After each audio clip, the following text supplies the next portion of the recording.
Pernahkah kalian melakukan presentasi di depan umum? Berbicara tentang presentasi, apakah teman-teman sudah mengetahui bagaimana teknik presentasi yang baik dan efektif? Ketika melakukan presentasi di depan umum, tidak menutup kemungkinan akan menemui beberapa problem. Apakah teman-teman sudah mengetahui dan bagaimana solusinya? Kita akan belajar bersama-sama dalam video pembelajaran berikut ini.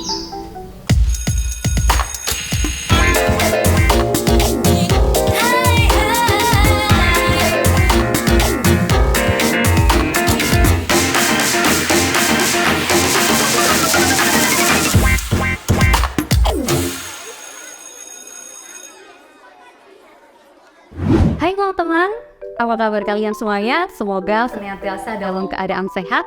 Tidak terasa kita sudah berada di semester 2, tentunya tetap semangat. Dalam video ini, saya Rebecca Rahmabrilia akan menyampaikan materi presentasi mata pelajaran dasar komunikasi. Apakah teman-teman di sini sudah mengetahui pengertian apa itu presentasi? Apakah teman-teman di sini sudah pernah melakukan presentasi di depan umum? Nah, dalam video ini akan membahas terkait pengertian presentasi, bagaimana prosedur pelaksanaan presentasi yang baik dan efektif, problem yang muncul ketika melakukan presentasi beserta solusinya. Teman-teman, sebelum mempelajari materi presentasi lebih jauh, tujuan pembelajaran dari materi presentasi ini adalah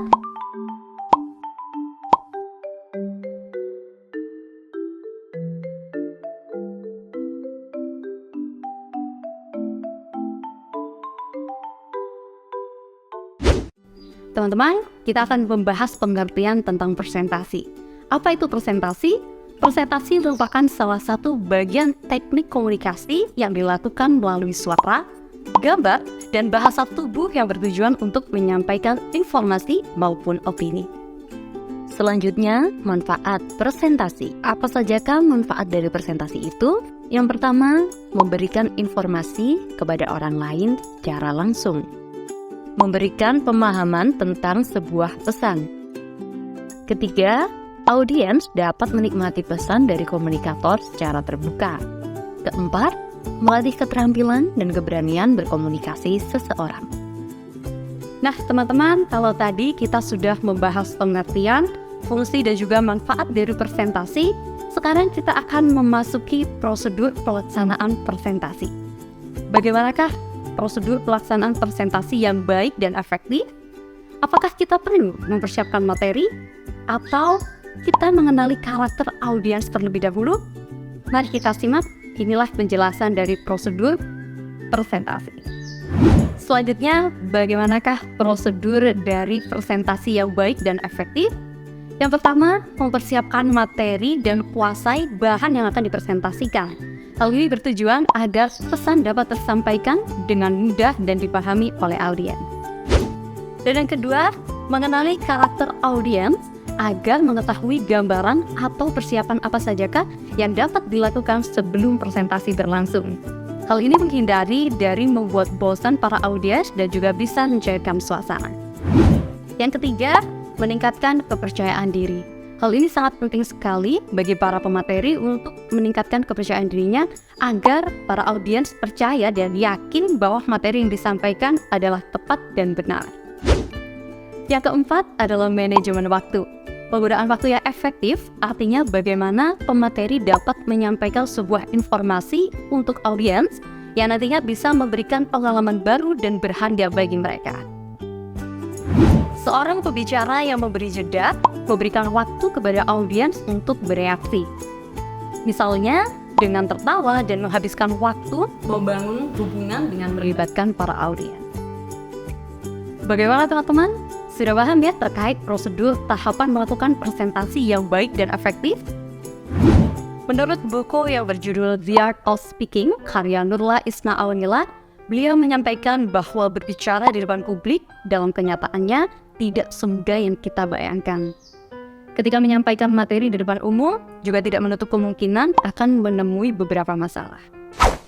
Berbicara di depan publik mengharuskan kita mempertimbangkan banyak hal, mulai dari materi yang akan disampaikan, waktu, intonasi dan aksentuasi, serta memperhatikan latar belakang dari audiens.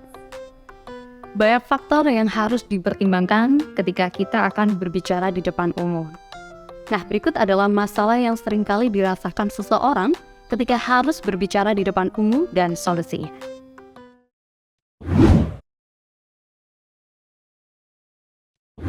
All right, people. Robin Howland on income trusts. Oh, crap! Just talk amongst yourselves for a minute. Corporations and their consultants have had difficulty analyzing the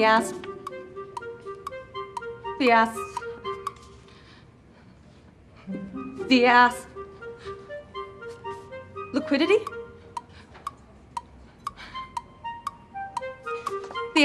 Fuck. I'm so sorry. The asset. Right, okay, all good. Here we go. And of course, the availability of other investment opportunities to consider, and that's actually it.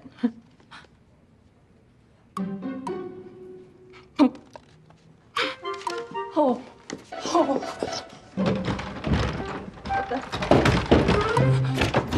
Teman-teman, ada yang bisa menyebutkan masalah apa sajakah yang dialami oleh pembicara tersebut?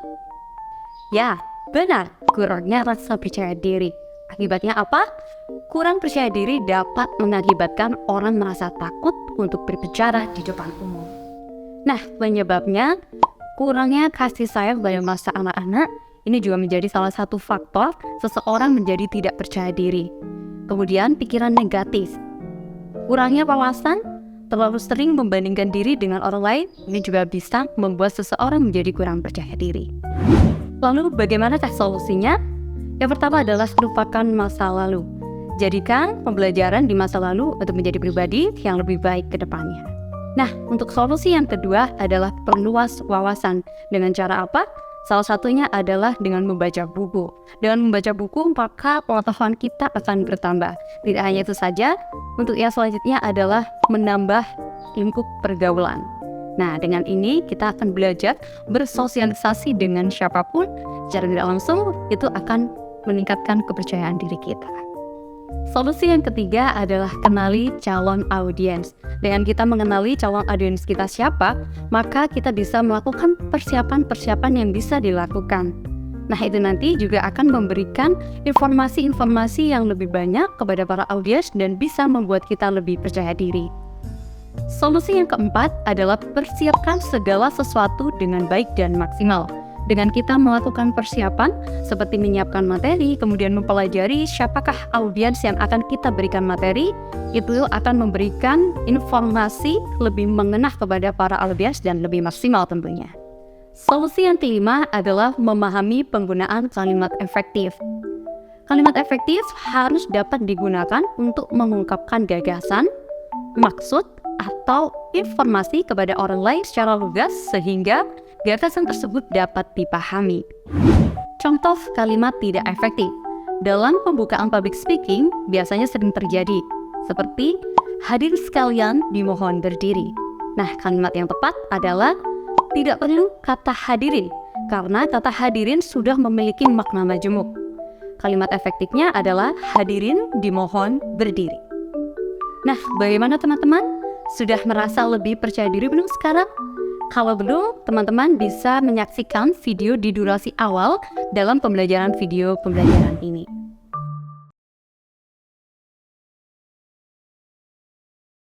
Hi, I'm Chris. I'm going to tell you guys about cloud computing.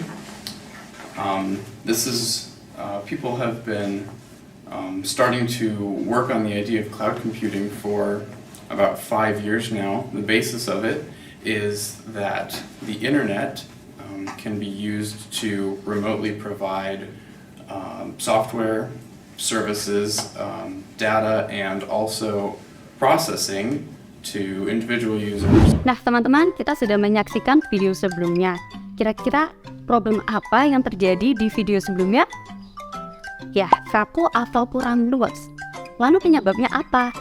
Yang pertama adalah penyusunan materi yang disusun menggunakan kata-kata dan kalimat yang kaku atau tidak rapi.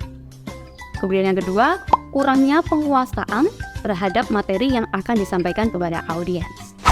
Lalu, bagaimanakah solusinya? Yang pertama, teman-teman bisa menyiapkan kalimat pembuka yang menarik. Hal ini sangat penting untuk menghasilkan kesan pertama yang menarik bagi audiens.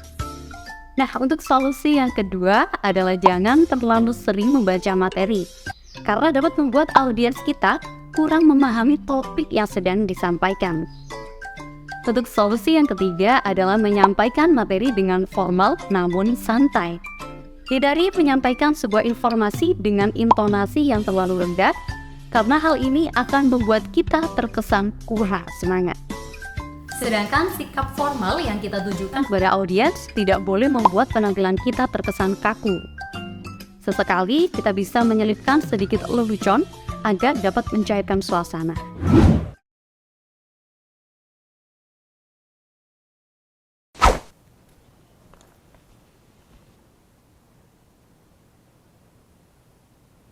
The British imposed a lot of unpopular taxes on the American colonists and didn't let them elect representatives to the British government.